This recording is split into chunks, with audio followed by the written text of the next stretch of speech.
Inilah suatu sejarah yang bercerita tentang kisah yang sangat awal yang mendahului penciptaan manusia. Tidak ada sejarah yang bisa mengungkap hal demikian. Ini adalah salah satu mukjizat Nabi Muhammad SAW tentang rahasia langit. Bismillahirrahmanirrahim. Wa iskala rabbuka lil malaikati inni ja'ilu fil ardi khalifah. Qalu ataj'alu fiha ma yufsidu fiha wa yusfiku dima' wa nahnu nusabbihu bihamdika nukaddisu lak. Qala inni a'lamu ma la ta'lamun. Ketika Tuhan berfirman kepada malaikat, aku akan menciptakan khalifah di atas bumi. Para malaikat bertanya, apakah engkau akan menciptakan khalifah di atas bumi yang akan menyebabkan kerusakan dan pertumpahan darah, sementara kami memujimu dan memuliakanmu? Allah menjawab, aku mengetahui apa yang kalian tidak ketahui. Inilah ayat yang membuat Profesor Jeffrey Lang terkagum-kagum. Kenyataannya, dalam ajaran Islam, Allah bisa saja dikritisi untuk mendapatkan jawaban. Apalagi hanya kepada para pemimpin agama. Dalam agama yang dianutnya dahulu, jika sesuatu tidak dapat diterima oleh akal, tetap diterima saja, dan itu adalah doktrin. Dan itulah yang menyebabkan dia meninggalkan agamanya dan menjadi ateis. Kenyataannya bahwa semua pertanyaan yang ada di benaknya sebagai orang yang mengandalkan logika dengan latar belakang guru besar matematika, ternyata semua pertanyaannya terjawab dalam Al-Quran. Seluruh kandungan Al-Quran sangat logis. Semua dapat diterima dengan akal sehat. Selama mereka jujur, orang-orang cerdas akan menerima ajaran Quran, kecuali mereka yang tidak jujur dan memiliki perasaan dengki. Berkaitan dengan ayat tadi, beberapa pihak menafsirkannya bahwa malaikat memprotes. Kami memilih untuk memaknainya bahwa malaikat bertanya untuk mendapatkan jawaban atau penjelasan. Pertanyaan para malaikat itu mungkin didasarkan pada pengalaman sebelumnya dengan jin, makhluk yang diciptakan sebelum manusia. Tentu saja para malaikat mengharapkan suatu penjelasan.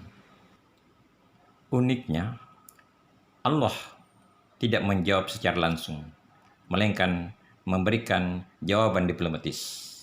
Aku tahu apa yang kalian tidak tahu. Ini menunjukkan bahwa ada beberapa rahasia dalam penciptaan manusia sebagai khalifah di atas bumi. Dan rahasia-rahasia itu terungkap bagi mereka yang mempelajari Al-Quran, menekuni Al-Quran secara sungguh-sungguh.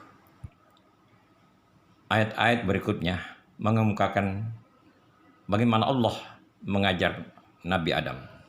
Lebih lanjut, Nabi Adam mendemonstrasikan kelebihannya sebagai manusia, sebagai khalifah di atas bumi di hadapan majelis malaikat. Ini adalah sebahagian jawaban tentang rahasia diciptakannya manusia sebagai khalifah di atas bumi yang disaksikan oleh para malaikat secara langsung. A'udzubillahi minasyaitonirrajim. Wa 'allama Adama al-asma'a kullaha thumma aradahum 'alal malaikati faqala anbi'uni bi asma'i haula'i in kuntum shadiqin. Dan Allah mengajarkan kepada Adam nama-nama benda-benda itu. Kemudian Allah beralih kepada malaikat dan berfirman, jelaskan kepada aku tentang benda-benda itu jika kalian termasuk pihak yang benar. Qalu subhanaka la ilma lana illa ma 'allamtana innaka antal alimul hakim. Mereka menjawab, Maha suci Engkau. Kami tidak dapat mengetahui kecuali apa yang Engkau telah ajarkan kepada kami. Engkaulah yang Maha mengetahui, Engkaulah yang Maha bijaksana. Qala ya Adamu anbi'uhum bi asma'ihim. Falamma anba'ahum bi asma'ihim qala alam aqul lakum inni a'lamu ghaibas samawati wal ard wa'lamu ma tubduna wa ma kuntum taktumun. Allah berfirman, wahai Adam, jelaskan kepada mereka tentang benda-benda itu. Dan ketika Adam telah menjelaskan kepada mereka tentang benda-benda itu, Allah berfirman, tidakkah aku katakan kepadamu bahwa saya mengetahui apa yang gaib di langit dan di bumi, dan saya mengetahui apa yang engkau nyatakan dan apa yang engkau sembunyikan. Ayat-ayat ini menyatakan bahwa sumber pengetahuan adalah dari Allah. Allah lah yang mengajarkan kepada makhluknya. Manusia memiliki keunggulan dibanding dengan makhluk-makhluk lainnya dalam hal pengetahuan. Adam tidak hanya menyebut nama benda-benda itu, tetapi menjelaskan. Ini berdasarkan makna dari anba'ah. Ini berarti bahwa ada unsur-unsur kreativitas dan keterampilan yang diperagakan oleh Adam. Pengajaran Allah kepada manusia juga menarik untuk dikaji, tetapi kita akan membicarakannya pada bahagian lain dari presentasi ini. Pertanyaan membutuhkan penjelasan dan pembuktian. Ini adalah sinyal bahwa cara terbaik untuk belajar adalah dengan praktek, melihat kenyataan dan mengalaminya. Saya pernah bersama dengan seorang Finlandia yang bertugas sebagai guru relawan selama 5 bulan di Sekolah Islam Al-Azhar Makassar. Saya bawa dia ke beberapa sekolah di Makassar. Dan apa yang dia katakan? Di sekolah kalian terlalu banyak teori. Di sekolah kami di Finlandia, kami hanya belajar teori 20%, 80% praktek. Ini salah satu alasan kelemahan sistem pendidikan kita yang secara umum tidak dapat menghasilkan tamatan-tamatan yang cerdas dan kreatif untuk mengelola sumber daya alam kita yang kaya. Sementara Finlandia yang dikenal sebagai salah satu negara yang terbaik dalam sistem pendidikan. Sebuah negara kecil yang menghasilkan karya-karya mendunia. Salah satu persoalan yang membuat Profesor Jeffrey Lang meninggalkan agamanya, yaitu ketika dia bertanya dan tidak mendapatkan jawaban memuaskan dari ayahnya ataupun dari pemuka-pemuka agamanya.